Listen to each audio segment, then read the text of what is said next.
Hi everyone, it's Robin and welcome back to Happy at Home. Today I'm going to share with you how to make a quick and easy pillowcase.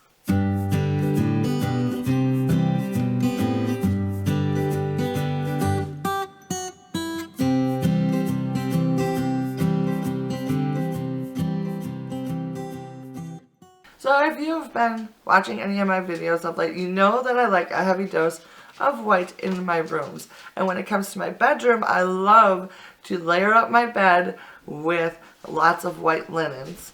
But I like to use pillowcases to add pops of color. However, it is very difficult for me to find pillowcases at the stores that I actually like. The colors are never right. I can't really seem to find like a floral print or a pattern or something that I like.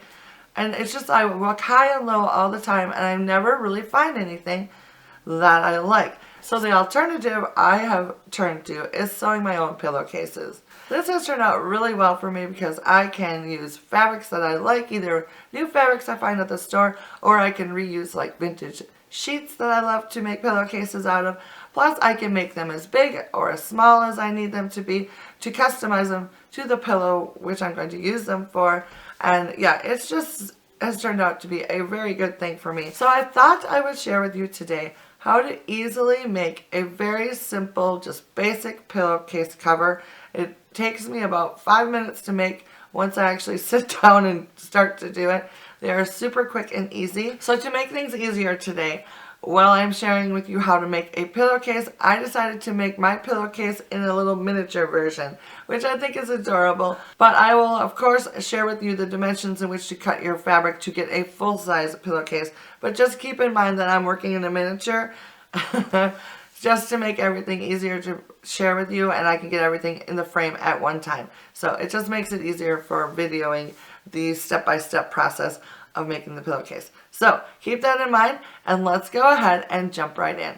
To make a pillowcase, cut yourself a piece of fabric 42 inches long by 35 inches wide. Then take your fabric and fold it in half. This gives you your basic pillow shape.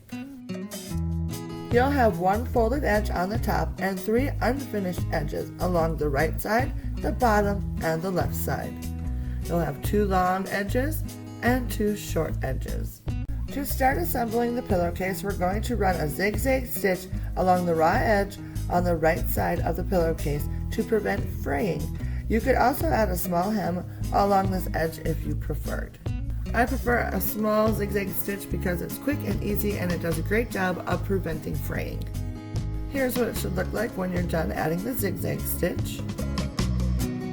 Next, working on the same edge which we just zigzag stitched, fold the fabric back 2 inches and pin in place. Continue down the length of the fabric, measuring and pinning the fabric in place. This is going to form a nice, neat pillowcase opening. Then sew a straight stitch along the length of the fabric about 1/4 inch from the edge of the fabric.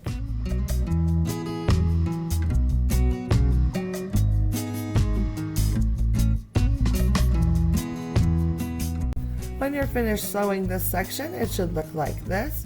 You'll have a nice finished edge along the inside of the fabric.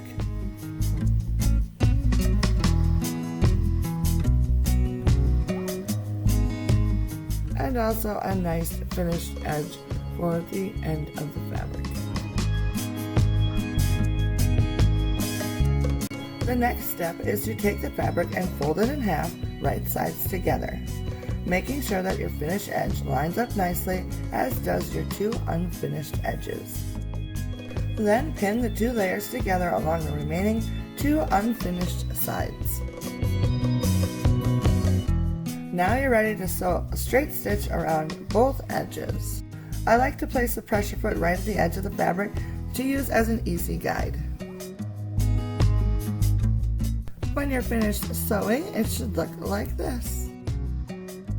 One final thing I like to do before turning the pillowcase right side out is to finish the seams so that they don't fray when I'm washing. To do this, I first trim the seam allowances to remove any excess bulk. Then I'll sew a tight zigzag stitch along the raw edges. And when I'm finished, it looks like this, and I just think it looks much nicer and a little bit more professional. And then, of course, the final step is to turn the pillowcase right side out.